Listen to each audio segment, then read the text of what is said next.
itu dari kita ke saya kiri ke office kita di sini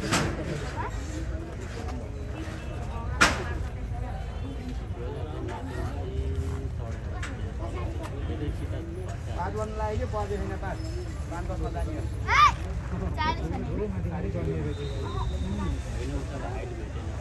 आजमै तर्दै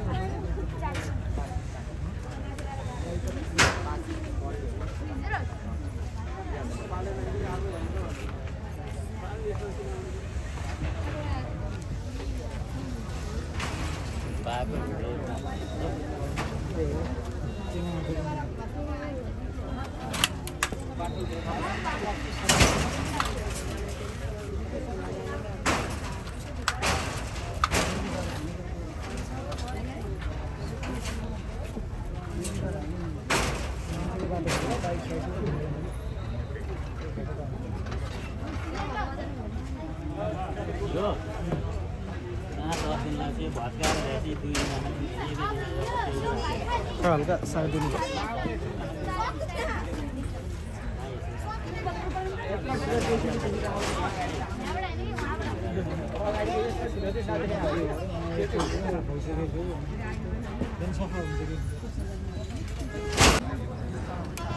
सामने निकाला ना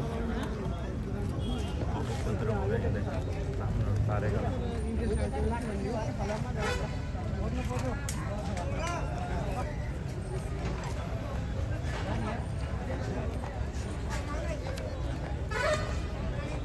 पोखरा आन्दोलन बजारको अगाडिको लाइन सबै सटरहरू बिल्डिङहरू सबै भत्किएर छन्।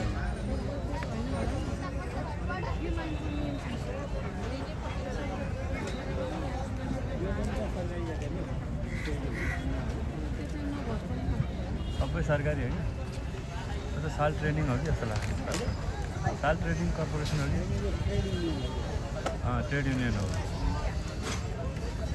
त्यो पनि जान्छ जस्तो लाग्छ।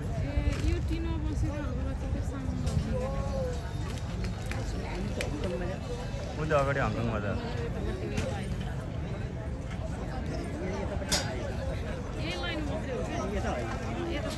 यतै हान्छ भने त कति 15 दिनको म्याथ बजार नि त्यो सानो सानो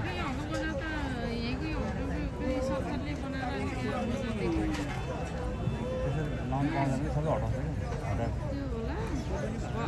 भाडामा चाहिँ हटाउँछ कि सबै हटाउने 15 दिन म्याथ थपेछ नि सुनेको थियो कि यतापट्टिकोलाई चाहिँ सानो सानोलाई त्यो पनि भत्काउने हो। त्यो पनि म्याथ थपेर 15 दिन म्याथ थपेछ त्यो सुनेको मैले नि 15 दिन अगाडि त्यहाँ सेटिएको चाहिँ भत्काउँदै थिएँ क्या त्यहाँनिर त्यो लिटिल स्टेपले अलिकति त्यहाँ गरेर त्यहाँ थपेछ जस्तो लाग्छ। सुन्नु परेछ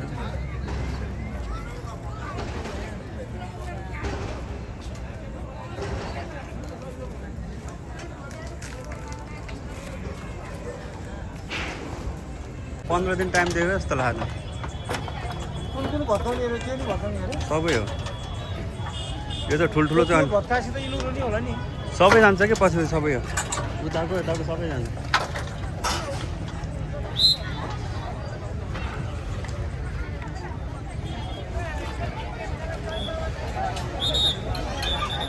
है साथीहरू यो पोखराको बस पार्कमा रहेको हङकङ बजार जाने बाटोको यो सबै बिल्डिङहरू ठुल्ठुलो बिल्डिङहरू भत्किएको छ आज।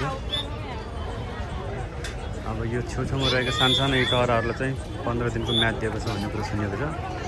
त्यो पनि भत्काउने तर यहाँबाट ठुलो बिल्डिङहरू चाहिँ यहाँ चाहिँ टेन्सन छ अगाडि बिल्डिङ उताबाट भत्काउने आउँदैछ।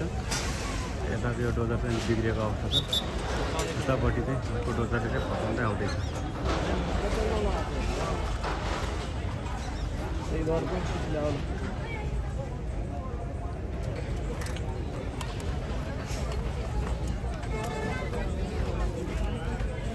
यस्तो बाटो छिरेको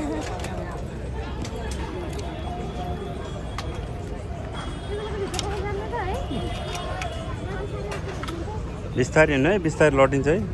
त्यो भाटा निकाल्दैन ल बिस्तारै जानु, बिस्तारै चाहिँ हेर्नु भने आइहाल्छ बिस्तारै छ जानु। यो चाहिँ पृथ्वी चोकमा रहेको बस पार्कको अगाडिको हङकङ बजार जाने बाटो हो। यो गल्ली, यो भित्र मार्केटहरू थियो, टन्नै मार्केटहरू थियो, सानो मार्केटहरू। यो मार्केटहरू चाहिँ अब 15 दिनपछि भत्काउँछ। यतापट्टिको साइडमा त्यो ठुल्ठुलो बिल्डिङहरू थियो, यो बिल्डिङहरू चाहिँ भत्काउँदै 11 बजी, बिहान 11 बजीदेखि भत्काउन सुरु गरेको। यो डोजर चाहिँ बिग्रिएको छ र अर्को डोजर पछाडिबाट भत्काउँदै आउँदैछ।